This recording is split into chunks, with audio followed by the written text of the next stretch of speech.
good morning, everybody, and welcome to Taco Tuesday, 6:30 in the morning, 12/12. 12/12 sales are going all over the place on online shopping. Go enjoy yourselves, but today is CPI day. CPI meaning when your financials are fake, your CPI is fake, just like it was last month, and who really gives a shit about this short-term zero DTEing, but you got to offer it because the market's open when the view should be so wide out with single leg positions to sit back just like I did around this same time in 2021 and caught shit. And the same thing as I did this time in December of 2022 and caught shit.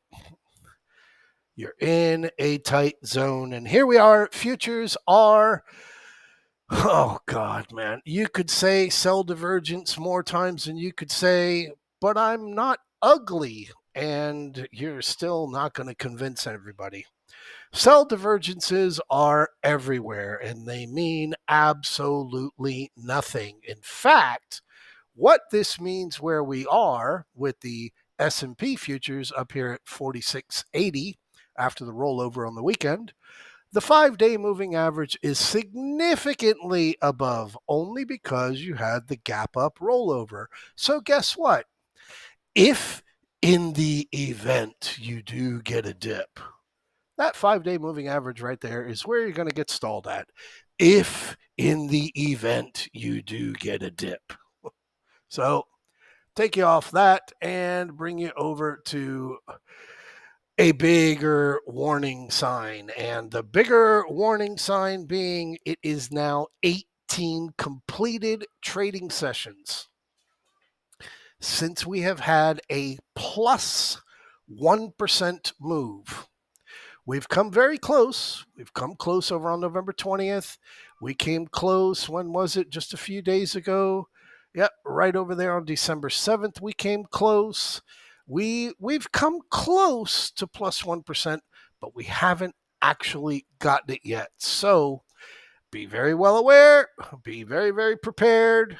CPI is here, and obviously we would really, at this point, prefer they just rip the fucking Band-Aid off and we go up here on the SPX and we fill this gap from January 14th at 46.37, the March 2022 highs, up there to January 14th of 2022 at 46.62.85. We'd really, really just prefer that right now. 46.65 is your gap bottom from Wednesday, Thursday last week. And as you can see, just hovering with the mouse right here to create a line, 46, 45, 80, 45, 82 is your bottom.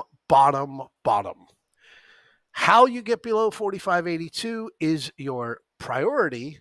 And then you start looking over there at your 45.65. And this is what we're talking about with the short term, with today's CPI, tomorrow the FOMC, and Friday being Quad OPEX. Now, more importantly, as I had shared with you, with this being 7th green week at risk, 45.93.39 is your weekly open. So if you're going to play it, that's what you're looking at, as I shared over there for Darwin. Bigger, broader picture here on the SPX. 1, 2, 3, 4, 5, 6, 7. 7 gaps created on this way up.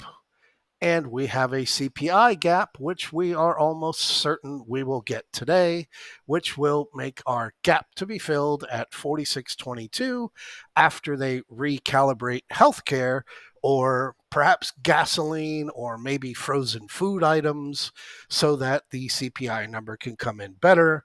Whereas everybody's out there talking about JP Morgan's forecast, where if core CPI is greater than 0.3%, Santa Claus just got a fucking red slip and he is not going to be working this Christmas. So that's where we're stuck at. And again, showing you here on a wide view, because the wider the view, the more at peace, you will be understanding how cheap time is right now. And on top of that, I don't have it here. Let me see if I do have it. I don't think I do. I don't. Uh, Over in the chat room, no, I didn't put it up here. I've been posting about these big whales. Well, I'm going to continue to do that, but I'm not going to put all the details in the uh, alert room. I'll put it in, big whale spotted. And then from that big whale spotted, I'll put it in the thread where all the details of that big whale spotted will be there. I'm looking at both sides. I'm looking for the guy that's buying calls. I'm looking for the guy that's going big on calls. And I've shared one, because there was only one. That was the only one that was there. So there's nothing else I can do but show you what's showing up. And that guy really wasn't too much of a whale because you don't have the details on it. So you don't know whether or not the guy is hedging the position, but he did have a $3 million position on there. Anyway, real quick, all I did right there was go over to Yahoo Finance, click because I didn't update this on Friday. I didn't update this yesterday, so I'm doing it real time so you can see it. That's it, literally. I already copied these columns over here. I'll show you one real quick here. This is Friday, so I have my data. Boom, minus 1%, minus 1.76. So I highlight that in red. Closed green, closed green. Did we hit 1%? No, we definitely didn't hit minus 1%. So I don't have any of that I need. And I just copy that, bring it over here. And I know where my plus 1% was yesterday. Did not get that. Did not get minus 1%. So again, all of that data is right there at your fingertips with absolutely no need to go around and calculate stuff. But as I can see here very clearly, yesterday was our very first of this year open, close, high, low in the 3900s. So guess what?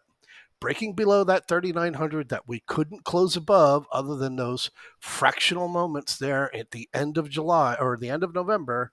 That 390 is now your short-term vision. Actually, I'll highlight this too because that was yesterday and that goes in that columns. Gap down, 4-point move, green, green. So I'll update my retraces very quickly because this is the new high, 395.79, but I don't need to waste your time on that. So we go over to the last couple of items here to waste your morning while you are taking a dump watching this video. Up 56% from the 2022 lows, well, I didn't even calculate that, but we are up 15.87%. 54 points off of that Israel invades Gaza bottom back on October 20th or October 30th. So we have had a 15.87% move. And as we had calculated and tracked very much, come on, bring it up. We had a minus 1.87% day, a minus 1% day, and a minus 1% dip. That's it. That's all that we have had this entire time. We have not had a significant retracement or break below what I have been saying there on the QQQ is imperative, which is that 384, 383 area to bring you down. In fact, I want to bring this and make it more positive. So there we go. Green. 1, 2, 3, 4, 5, 6 gaps, 7 gaps down from the October lows. And then you have your gaps going down to the January lows or the March lows. I recall that there are no gaps down here on QQQ going back into January, into that February run. I recall it pretty well that there's no gaps down there, but that's where you are. And it's pretty clean to see for those of you that have been exposed. You can see a pretty clean 1, 2, 3, 4, 5 with us being in 5 and in a portion of 5. Most likely what produces the easiest view is the 5th of the 5th heading into the beginning of the year, which you have to ask yourself, if you are up this much, and all your individual stocks are up significantly, Nvidia, Meta, not Tesla, but you get the point. Why in the hell would you sell them? I'm talking dump them in 2022 when you could just wait another couple of fucking weeks until the beginning of 2023 and sell them, and you have a whole year before you have to worry about paying taxes on them. You get it? There you go. So on the VIX, last one, VIX, 15-day view, Friday, Friday, Friday. Here we are again, Monday with the pop. And what we've been seeing are these kind of fake prints, which I'll get to that in a second here. Fake prints, and they're just wicks that are happening intraday, and we're not getting anything out of it. Until we're above 1339 and closing above 1339, we are in the chop zone and going to stay in the chop zone. Until we get above 1410, all that we're doing is talking about, hey, you know what? We've probably got ourselves a little bit of a move here, but you know what? In reality, you actually don't. So close this one down, bring it on out, because I wanted to show you something over here, and that is SPY. Over on SPY, you've got a pretty beautiful fake print that was produced right there overnight, 456.99. Does it come to fruition? Can't give you that answer because we haven't gotten to the open. We haven't had time. But I can tell you fake prints are there to be respected. We have two of them at 408. 408 on the QQQ, 408 on SPY. And guess what? My money's over on the SPY and I have plenty of time. And this is why I'm at peace, just like I was in 2021, just like I was in December of 2022 when I caught shit for us not getting the Santa rally at the end of the year. Instead, you got the fucking rally of your lifetime, 20% on QQQ in a month. Enjoy yourselves for CPI. I'll see you in the chat room, and I will continue to post those bigger, broader, wider monster whale trades so that you can see where the